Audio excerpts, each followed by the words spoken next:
Então, aqui está, sem exceção, Rádio Podcast. Criação, produção e apresentação do escritor José Carlos Laetano. Apoio: Academia Rio-Grandense de Letras e SNC Libre, Roma, Itália. E vamos ao assunto de hoje. Lá pelas bandas do Oriente Médio, vigorou a cultura egípcia com seus faraós e suas pirâmides. E aqui no chamado Ocidente, imperou a cultura grega, onde viveram Aquiles, Aníbal, Aristóteles, Platão e muita gente de respeito. Na Itália, onde hoje está Roma, vivia o povo itálico, que mais tarde fundou o Império Romano. Mas esta nossa história de hoje examina o período inicial. Tanto os gregos como os itálicos vieram de outras bandas de outra parte do mundo. Por isso, tinham muitos costumes e usos em comum. De qualquer forma, com o passar do tempo, as duas culturas, a grega e a romana, fundiram-se naquilo que hoje dizemos ser a civilização greco-romana, que é como vivemos agora, mas que já começa a mudar. Como escreveu Fustel de Coulanges, o que ainda conservamos deles, os gregos e romanos, e o que eles nos legaram, nos faz acreditar que se assemelhavam à nossa vida de hoje. Esta afirmação vale mais para os séculos XIX e XX, e talvez um pouco ou bastante menos para os dias atuais. Nós temos a ideia errada do uso da liberdade e da ideia de democracia entre os gregos. Imaginamos, naquela antiguidade, a democracia e a liberdade que temos ou desejamos hoje. Se as leis da vida social de hoje são diferentes daquelas de antigamente, é porque surgiu no homem alguma mudança. Nós nos modificamos a cada século. No tempo antigo havia o patrício e o escravo, patrícios e plebeus, patrões e escravos. Em Corinto e Tebas era proibido vender propriedades. Em Roma havia desigualdade na herança entre irmãos e irmãs.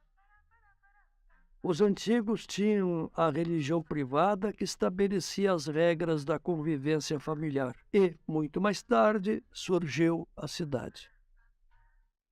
Mas vamos nos limitar ao período anterior ao surgimento da cidade. Antes da cidade existia a família, com suas crenças a respeito da alma e da morte. E a primeira discussão: existe vida após a morte? Para gregos e romanos, a alma não se separava do corpo, mas permanecia com o corpo na sepultura. E os ritos fúnebres mostram isso. Era costume, no final da cerimônia fúnebre, chamar 3 vezes pela alma, dizendo o nome do falecido, desejando vida feliz sobre a terra. Junto ao corpo, enterravam vestidos, vasos, armas, derramavam vinho sobre o túmulo para matar a sede, enterravam alimentos para saciar a fome, degolavam cavalos e até mesmo escravos e os colocavam ao lado do morto para prestarem serviço. Acreditavam que a alma sem a morada da sepultura era alma errante e permanecia na forma de larva ou fantasma. E como a alma errante era infeliz, ela tornava-se perversa e atormentava os vivos, e daí surgiu a crença da alma do outro mundo. Não bastava sepultar, era necessário obedecer o rito fúnebre. Todo sujeito tinha um medo danado que os filhos não cumprissem o rito fúnebre. A sepultura era lugar de respeito. Criminoso não era sepultado. Na sepultura, o morto e sua alma viviam felizes. E para que não passassem fome, uma vez ao ano os parentes levavam alimentos, mais ou menos como hoje levamos flores no dia dos finados. O vinho e o leite eram derramados na terra para que penetrassem até a morada do falecido. E a comida era enterrada. E uma fórmula era pronunciada convidando o falecido a comer e beber. Surgiu assim o culto aos mortos. E havia o fogo sagrado. Ainda hoje os católicos, nas famílias mais tradicionais, recebem a capelinha com a santa dentro, que vai de casa em casa onde permanece um dia. A capelinha ocupa lugar de honra na casa e ali são feitas orações, pois na antiguidade havia o fogo sagrado. A casa do grego e do romano tinham necessariamente um altar, e nesse altar mantinham cinza e carvão aceso. Era obrigação sagrada para o chefe da casa manter o fogo aceso dia e noite. E para o fogo havia árvores especiais. O fogo só cessava quando findava a família. Extinção do fogo e da família era a mesma coisa. Contudo, havia um dia do ano, e esse dia era o 1º de março para os romanos, em que o fogo era apagado e imediatamente aceso outro fogo. Para acender o fogo havia rito obrigatório.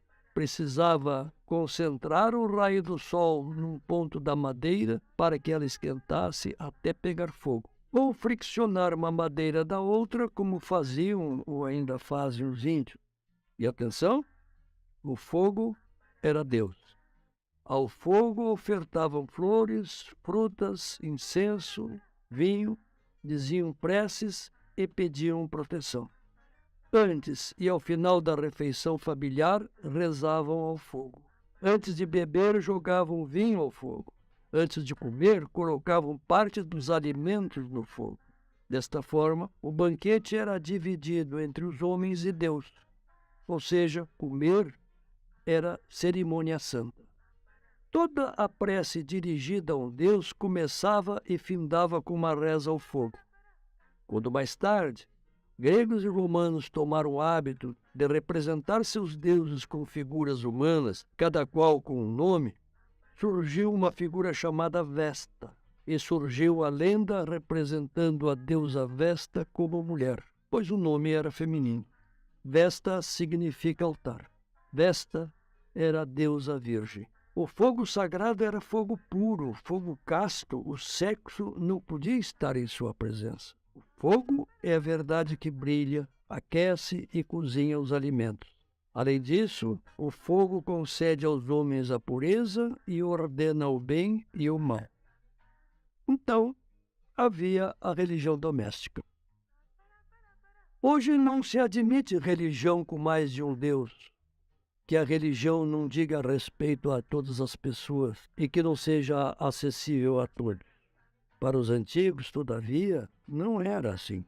A religião era puramente doméstica e cada família tinha os seus deuses.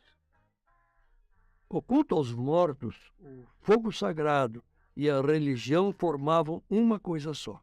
Por exemplo, o rito fúnebre só podia ser presidido pelo parente mais próximo e somente os familiares participavam. Os estranhos não podiam sequer aproximar-se do túmulo. Qualquer um que tocasse o túmulo com o pé, mesmo por descuido, sofria punição severa. Cada família tinha o seu túmulo e todos do mesmo sangue eram enterrados ali. E nesse tempo remoto, o túmulo ficava no centro da casa, perto da porta, porque então os filhos, entrando ou saindo, podiam cumprimentar o morto. O pai era o sacerdote nessa religião doméstica e só ele podia ensinar religião aos filhos. As palavras das orações e os cânticos eram particulares, diferentes em cada família. Não havia templo, não havia igreja. A igreja era a casa de moradia. E a religião passava de homem para homem. Mulher não participava a não ser através do marido, acompanhando o marido. E essa exclusão da mulher resultou em consequências, inclusive, no direito e na vida familiar. E não vamos esquecer, a casa era do patrão. Havia o escravo, mas escravo era outra coisa. Assim era a família. A família era constituída pelo pai, pela mãe, pelos filhos legítimos e pelos escravos. No tempo remoto não havia cidade, sociedade como conhecemos hoje. Havia família e pronto. Quem mandava na família? Você logo responde, lógico que era o pai. Não. Quem mandava na família era a religião doméstica. Logo depois, o pai como pontífice da família. Compreende? O pai mandava como delegado dos deuses. A mulher toma parte em todos os atos religiosos, mas não manda, não opina. A mulher, ao morrer, era sepultada, mas não recebia o rito fúnebre. E se não recebia o rito fúnebre, ficava uma coitada para toda a eternidade. Por que a mulher era uma nulidade? Porque ao nascer, recebia os deuses do pai. Ao casar, trocava os deuses do pai pelos deuses do marido. A filha, morrendo o pai, submetia-se aos irmãos. Morrendo o marido, submetia-se ao sogro. Estou falando da antiguidade e das pessoas pertencentes à elite. Além da gente fina, a turma da elite, havia os gentis e os escravos. Então, em cada moradia, um altar. Ao redor desse altar, a família chefiada pelo fogo sagrado e, em seu nome, pelo pai. Na falta do pai, pelo filho homem. No centro da casa, o túmulo. Em alguns casos, o túmulo estava no campo vizinho, e esse túmulo era a segunda morada da família. Lá estavam os antepassados. E como se constituía a família? A irmã, a filha mulher, ocupava o lugar inferior ao irmão homem. O filho emancipado e a filha casada não mais faziam parte da família.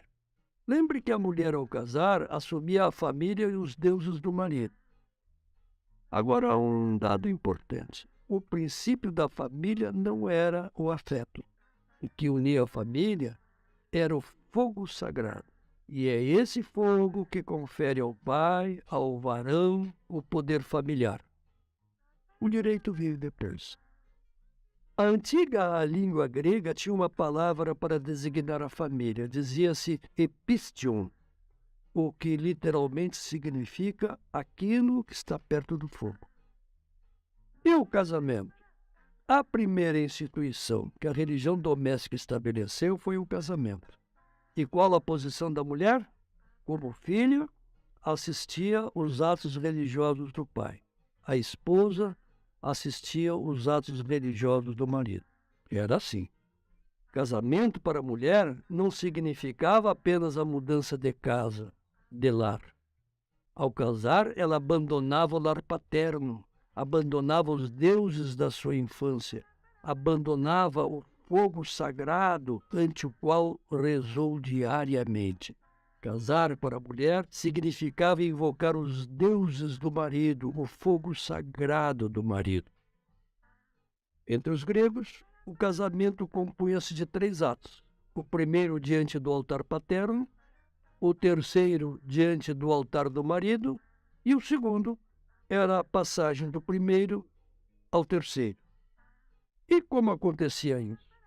Primeiro ato. Na casa paterna, o pai, rodeado pela família, oferecia sacrifício perante o altar. Depois, pronunciava uma fórmula sacramental dando a filha ao marido.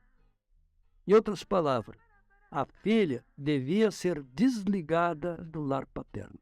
Era impossível adorar os deuses do marido sem antes desligar-se dos deuses da sua infância. O segundo ato. A noiva era levada pelo marido para a nova casa.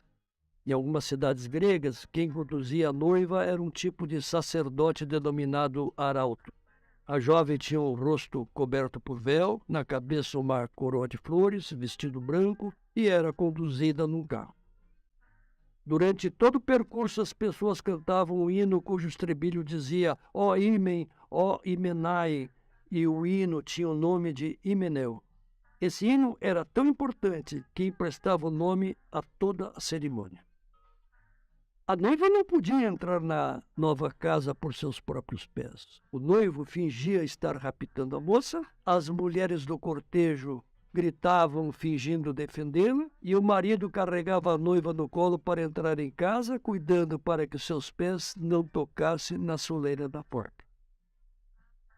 Enfim, o terceiro ato.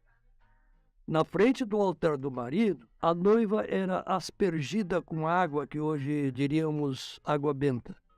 Diziam orações e comiam bolo, pão e algumas frutas. Essa era a comunhão dos noivos com os deuses domésticos. O casamento romano era semelhante ao grego, e em Roma os 3 atos tinham os nomes de Traditio, Deductio in Domum e Confarreatio. Traditio, ou tradição, era a liberação da jovem pelo pai. A Deductio in Domo era o cortejo até a nova casa, e Confarreatio era a cerimônia final. Por tudo isso e muito mais, o divórcio era quase impossível. Quando o divórcio era admitido, acontecia assim. Os noivos postavam-se pela última vez ante o fogo sagrado, na presença do sacerdote e testemunhas. Como acontecia no dia do casamento, os esposos, agora quase divorciados, comiam um bolo de flor de farinha. Escreveu Fustel de Coulanges que, provavelmente, no lugar de comer o bolo, os noivos rejeitavam a comida. Depois, no lugar de rezarem, eles trocavam insulto e a mulher renunciava ao culto aos deuses do marido. E, nesse momento, o casamento estava desfeito. Daí, a questão dos filhos. Para a continuidade da família, os mortos dependiam dos seus descendentes para que ocorresse o rito perante o túmulo. Ora, se os mortos dependiam dos filhos, quando em vida deviam procriar, fazer filhos. Não ter filho era não perpetuar a religião doméstica e o morto viveria infeliz por toda a eternidade. Mas não bastava gerar filho. O filho que deveria dar continuidade à religião doméstica tinha que ser fruto do casamento religioso. Ser filho legítimo, como dizemos hoje. O bastardo, o filho natural, não podia desempenhar esse papel. O filho fora do casamento não tinha direito de oferecer banquete fúnebre e não tinha direito à herança. Falando ainda em divórcio, se a mulher fosse estéril, o marido tinha direito à separação. A mulher no casamento servia basicamente para gerar filhos.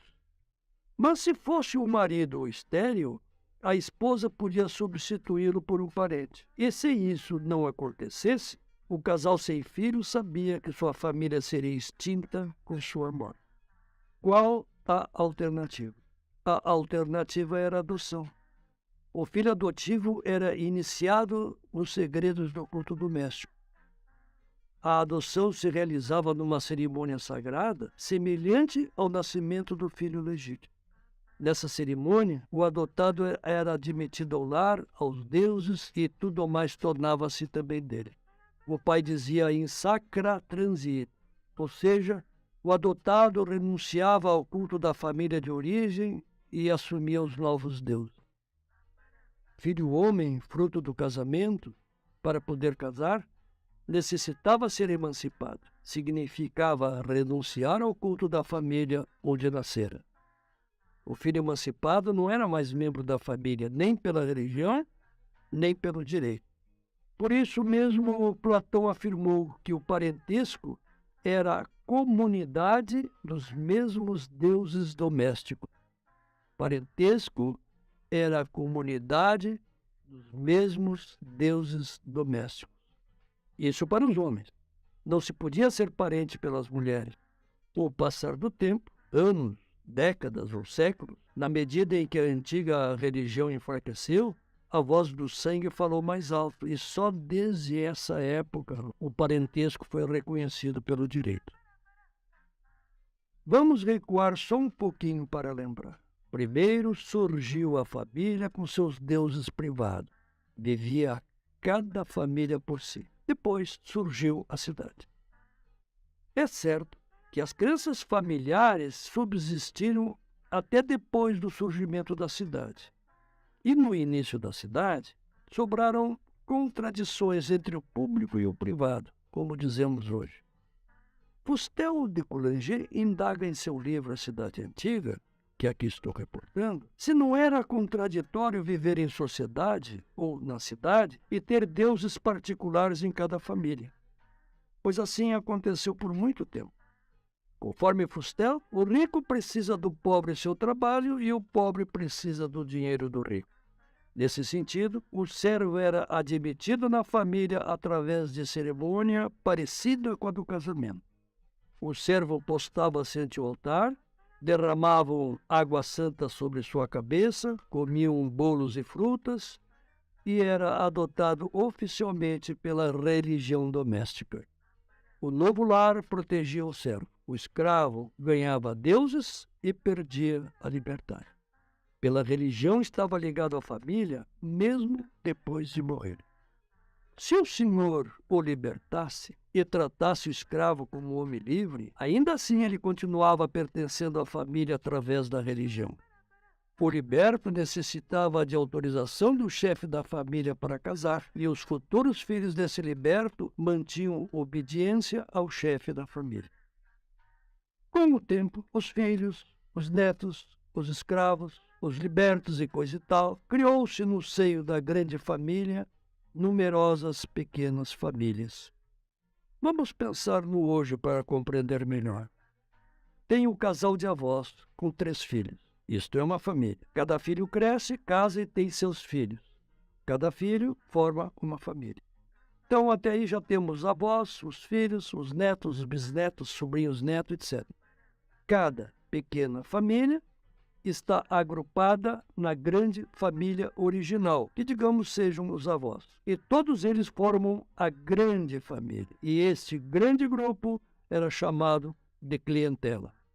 A clientela era um laço sagrado que a religião formou e nada poderia romper. De tal forma, a família antiga, com seu tronco original e os ramos que surgiram, formaram grupos numerosos que podemos chamar de sociedade limitada. Era um convívio social, mas limitado à mesma família original. Foi um número indefinido dessas sociedades limitadas que parece ter originado em priscas eras a raça ariana ao longo de muito tempo. Esses milhares de pequenos grupos viviam isolados, com pouca relação entre um grupo e outro, sem necessitarem um do outro, sem estarem unidos por qualquer laço, nem religioso e nem político, e cada qual com seu domínio, cada qual com seu governo, suas leis, seus deuses. Até que surgiu a cidade, que englobou os grupos num grupo maior, a sociedade com seus governantes, sua religião, seu dinheiro. Este foi o Sem Exceção Rádio Podcast. Criação, produção e apresentação do escritor José Carlos Laetano. Se você apreciou esse podcast, colabore com este projeto divulgando aos seus amigos. Para conhecer minhas obras, basta digitar meu nome, José Carlos Laetano, na Amazon, no YouTube ou no Google.